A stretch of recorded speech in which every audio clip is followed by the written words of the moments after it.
Algo profundo está ocurriendo bajo la superficie de la economía estadounidense. No aparece en los titulares, no se siente en las celebraciones de Wall Street y tampoco se reconoce en los discursos oficiales. Pero está ahí, creciendo en silencio, como una grieta que nadie quiere mirar. Es una señal, una advertencia, y tal vez el primer paso hacia un reajuste histórico que solo ocurre una vez por generación. Las curvas que antes se movían juntas, ahora se contradicen. La confianza del mercado va hacia arriba, mientras la realidad financiera del ciudadano común cae hacia abajo. Es un choque de percepciones que no suele terminar bien. Cuando la ilusión avanza más rápido que la vida real, el sistema entra en territorio desconocido, donde cualquier movimiento puede desencadenar consecuencias profundas. Cada hogar lo siente de una manera distinta: salarios que no alcanzan, ahorros que desaparecen, precios que suben más rápido que la paciencia. Y aún así, los gráficos financieros muestran un país en plena euforia. Es como observar dos Estados Unidos diferentes, uno brillante en las pantallas de los analistas y otro desgastado en la mesa de la cocina. Antes de avanzar, si te interesa entender lo que realmente está pasando dentro de la economía estadounidense más allá de la propaganda, más allá de los ruidos mediáticos, te invito a suscribirte a El verdadero Estados Unidos. Lo que estás a punto de escuchar te ayudará a ver lo que otros prefieren ignorar. Quédate hasta el final, porque este fenómeno no solo revela hacia dónde vamos, sino también cómo podría cambiar todo lo que creemos sobre estabilidad, riqueza y futuro. 1. La fractura entre percepción y realidad. La primera señal del reajuste aparece en el contraste entre la euforia del mercado y el cansancio de las familias. Por un lado, los índices bursátiles coquetean con marcas históricas. Por el otro, la mayoría de los estadounidenses viven dependiendo del siguiente sueldo para poder cubrir lo básico. Es una contradicción tan grande que rompe cualquier lógica tradicional. Cuando observamos esta diferencia de realidades, la pregunta es inmediata: ¿cómo puede un país celebrar récords financieros mientras sus ciudadanos sienten que retroceden? La respuesta surge al mirar más allá de los titulares. Los mercados funcionan como un termómetro de expectativas, no como un reflejo fiel de las dificultades cotidianas. Por eso pueden elevarse incluso cuando el ciudadano promedio se hunde. Esta desconexión no es un fenómeno aislado. Es el primer síntoma de un sistema que avanza por caminos opuestos. Esa distancia se amplía cada vez que el costo de vida sube más rápido que los salarios, obligando a las familias a recortar, ajustar y renunciar. Mientras tanto, las grandes corporaciones siguen reportando ganancias y los inversionistas celebran. El resultado es un país dividido entre quienes viven la economía desde la pantalla y quienes la viven desde la tienda de comestibles. Dos mundos que ya casi no se tocan y que cada día se miran con mayor desconfianza. Para imaginar este contraste basta observar un día común. Una familia revisa su cuenta bancaria para decidir qué pagar primero: la comida, el seguro del auto o la renta. Al mismo tiempo, un presentador de televisión anuncia con entusiasmo que la bolsa vive uno de sus mejores periodos en décadas.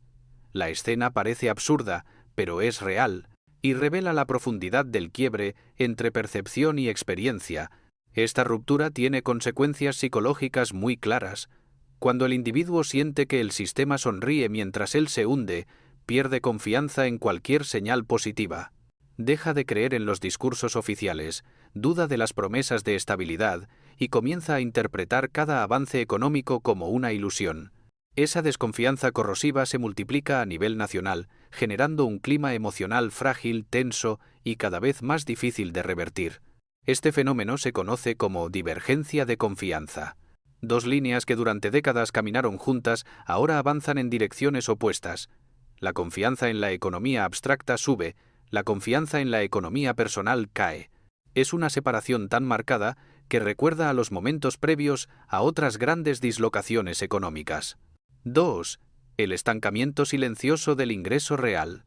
La siguiente señal surge cuando observamos los ingresos. Durante medio siglo, el salario estadounidense mantuvo un ritmo estable de crecimiento real. Hoy ese ritmo está roto. En lugar de avanzar como lo hacía, ahora se mueve a la mitad de velocidad, dejando un vacío que se acumula año tras año. Este estancamiento no se nota de inmediato, porque no llega con un desplome brusco ni con un anuncio oficial. Se siente en detalles cotidianos: la compra semanal que cuesta un poco más, el ahorro que ya no alcanza, la sorpresa amarga de ver que el sueldo sube, pero todo lo demás sube mucho más. Es una erosión lenta, casi imperceptible al principio, pero devastadora cuando se acumula durante años. Y ese desgaste sostenido es lo que vuelve tan peligrosa esta tendencia. Con salarios que avanzan con dificultad, las familias pierden la capacidad de proyectar futuro, postergan metas, reducen gastos esenciales, abandonan ideas que antes parecían alcanzables.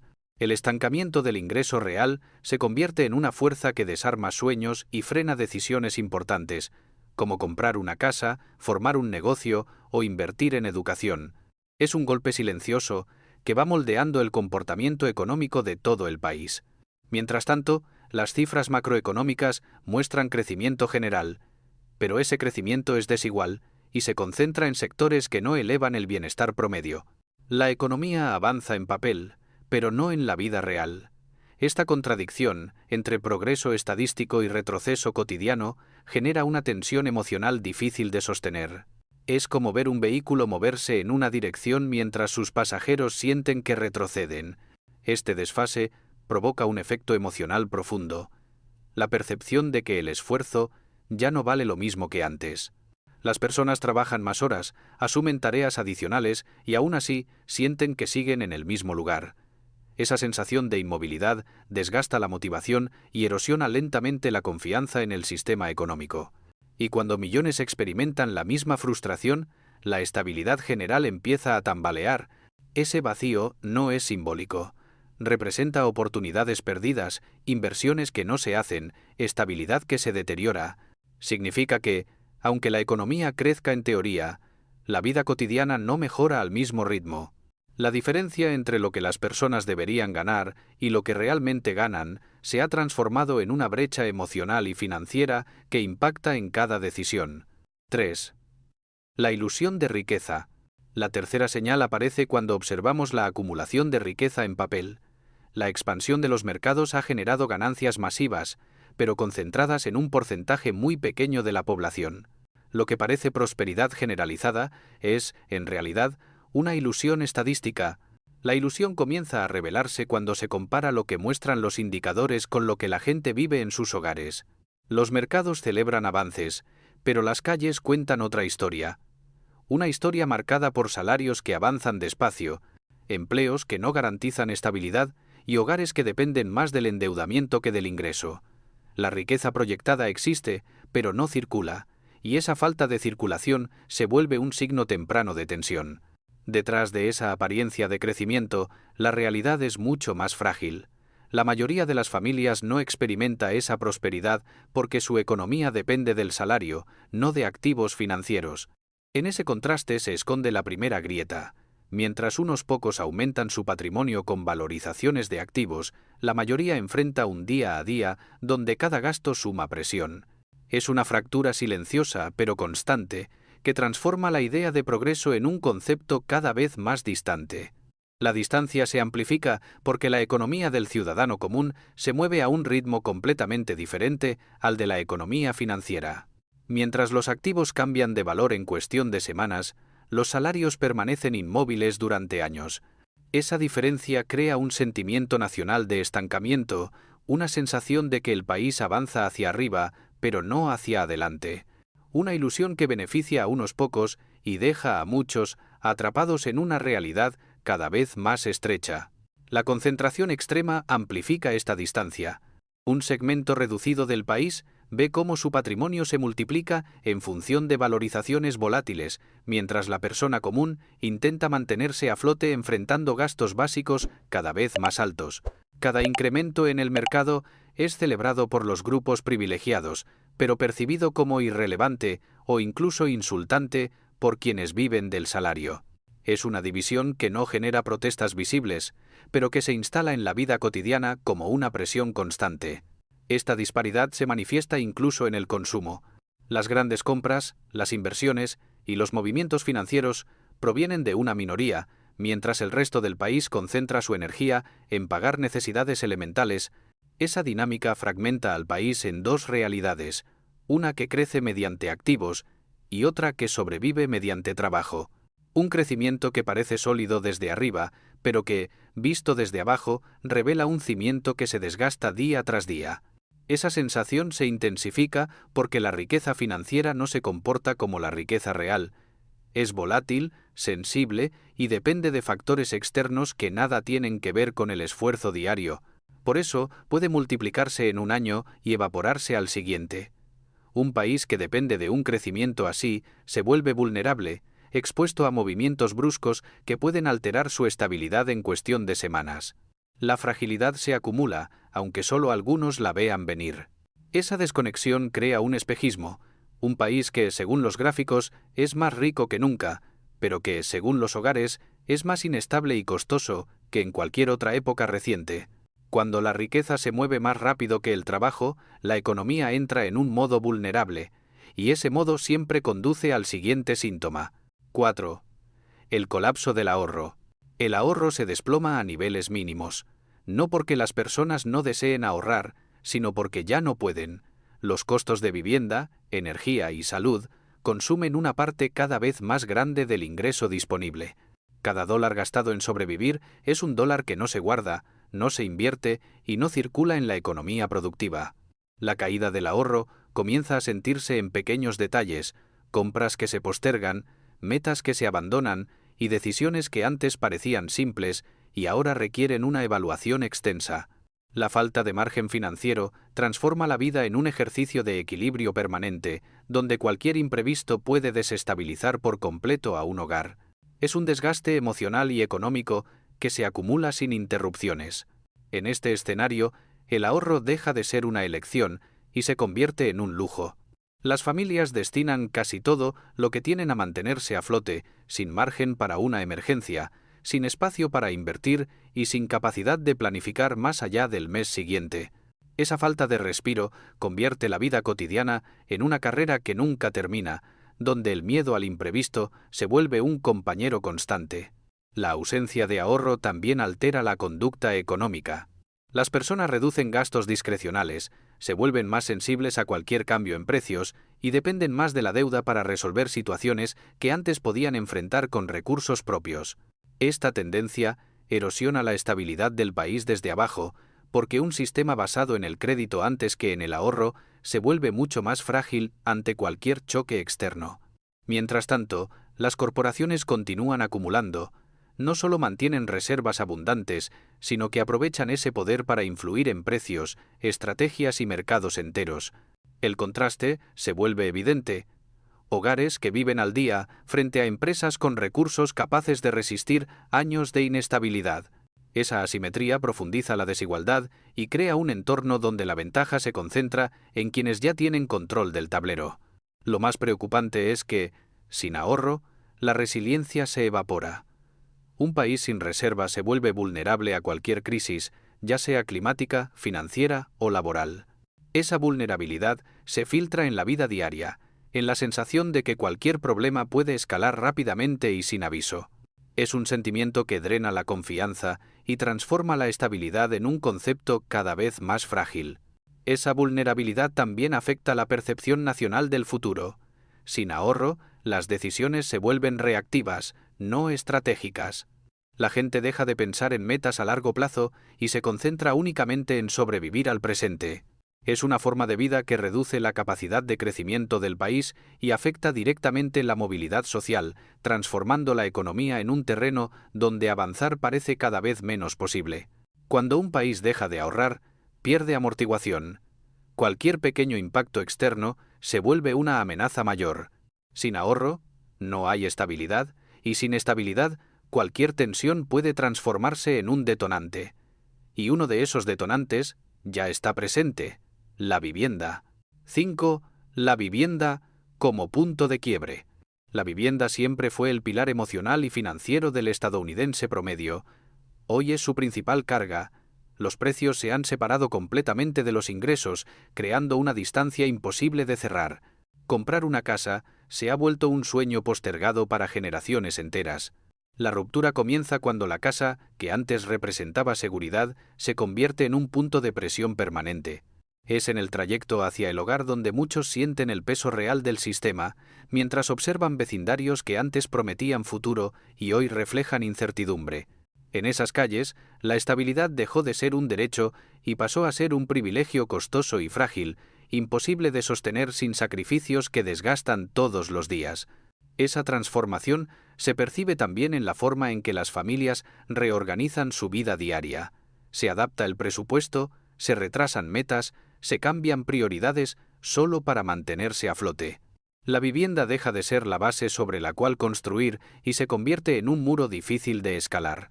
Lo que antes era un proceso natural formar un hogar, ahora se enfrenta a barreras que parecen diseñadas para frenar a quienes dependen únicamente de su salario. Mientras tanto, los sueldos avanzan a un paso lento, casi inmóvil, incapaces de alcanzar un mercado que se mueve como si jugara en otra liga. Esa sensación se intensifica cada vez que se revisan anuncios de ventas o alquileres que duplican lo posible para una familia promedio. Es un recordatorio constante de que el sueño americano se ha transformado. Ya no es un camino claro, sino un tablero desigual en el que muy pocos tienen ventaja real. La brecha crece en silencio, pero deja marcas visibles. Aumenta la cantidad de personas que continúan en viviendas temporales, que comparten espacios reducidos o que viven pendientes de contratos que pueden cambiar de un mes a otro. La idea de estabilidad se diluye y la vida se vuelve un ejercicio de resistencia, donde cada renovación de alquiler es una batalla emocional y financiera. Dentro de ese escenario, la tensión emocional alcanza niveles inéditos. La casa ya no es un refugio, es una prueba constante. Las discusiones familiares giran en torno a gastos inesperados, a mudanzas no deseadas y a la imposibilidad de proyectarse hacia el futuro. La carga no es solo económica, es psicológica, y se instala en la mente como un recordatorio de que la movilidad social se ha congelado. Esa herida invisible pero profunda se acumula en decisiones cotidianas. La gente posterga formar familia, descarta oportunidades, evita riesgos, porque el mercado dicta condiciones que parecen inamovibles. Cada paso hacia adelante exige renunciar a algo esencial, y esa dinámica desgasta incluso a quienes antes se sentían seguros en su camino. La entrada masiva de inversionistas institucionales ha transformado el mercado residencial en un tablero financiero. Ya no se compite contra otra familia, se compite contra fondos. Esto convierte el hogar, el símbolo de estabilidad, en un producto especulativo, inaccesible para muchos y cada vez más rentable para pocos. 6. La pérdida de confianza colectiva. Un país puede soportar desigualdad, inflación y ciclos económicos, pero no puede soportar la pérdida de confianza a largo plazo. La señal final del reajuste aparece cuando una sociedad deja de creer que el esfuerzo se traduce en avance. Sin esa creencia, el sistema pierde su motor más importante. Ese desgaste no surge de un instante, nace de una acumulación lenta de desilusiones que se extienden a lo largo de años. Cada vez que una meta se vuelve inalcanzable, cada vez que una promesa se incumple, la confianza se resquebraja un poco más. Es un proceso sutil, pero constante, que termina por convertir el optimismo en un recurso escaso. Ese quiebre comienza de manera casi imperceptible. El entusiasmo por mejorar la vida se apaga. La energía que antes se destinaba a progresar se dirige ahora a sobrevivir. La renuncia silenciosa se vuelve común, y la frase «no vale la pena» empieza a aparecer en conversaciones que antes estaban llenas de planes y objetivos. Es el momento en que la esperanza cede espacio al cansancio. A partir de allí, la desconfianza se extiende como una sombra que cubre la economía real. Las calles se vuelven más tranquilas, no por estabilidad, sino por falta de actividad. Los comercios perciben menos movimiento, los jóvenes dejan de ver futuro en formar un hogar, y las familias con historia se preguntan si realmente podrán sostener el nivel de vida que tenían décadas atrás. La economía, en sus gráficos y presentaciones oficiales, puede mostrar crecimiento, pero ese crecimiento no se siente en la vida diaria. La distancia entre lo que se anuncia y lo que se vive crea una fractura emocional profunda. La gente ve un país que avanza, pero siente que lo hace sin ellos. Esa desconexión alimenta la idea de que el progreso es un privilegio reservado, no un camino compartido. Junto con eso, aparece un clima emocional marcado por frustración e injusticia. Se instala la sensación de que el sistema ha dejado de funcionar para la mayoría incluso si sigue operando para unos pocos. Esa percepción no se expresa en cifras, se percibe en miradas cansadas, en conversaciones breves y en la sensación generalizada de que algo esencial se rompió. Cuando la esperanza se erosiona, todo se vuelve más lento. La participación social cae, la innovación pierde impulso y las comunidades empiezan a operar bajo una lógica defensiva. Ya no se trata de avanzar, se trata de resistir. Ese estado emocional prolongado debilita a un país desde adentro, incluso si por fuera parece estable. Cuando una nación pierde confianza, el reajuste deja de ser una posibilidad, se convierte en una inevitabilidad, no porque alguien lo provoque, sino porque la ecuación económica ya no cierra. Y esa ecuación, tarde o temprano, siempre obliga a un reacomodo profundo. ¿Crees que la economía estadounidense está viviendo una simple fase de transición o estamos observando el inicio de un reajuste histórico? ¿Sientes que la vida real refleja lo que dicen los indicadores oficiales? Cuéntame tu opinión en los comentarios. Cada experiencia aporta una capa más de claridad a esta conversación. Gracias por ver este contenido. Si deseas entender lo que realmente está pasando dentro de Estados Unidos sin filtros, sin propaganda y sin discursos vacíos, suscríbete a El Verdadero Estados Unidos y activa las notificaciones para no perderte ningún análisis. Nos vemos en el próximo video.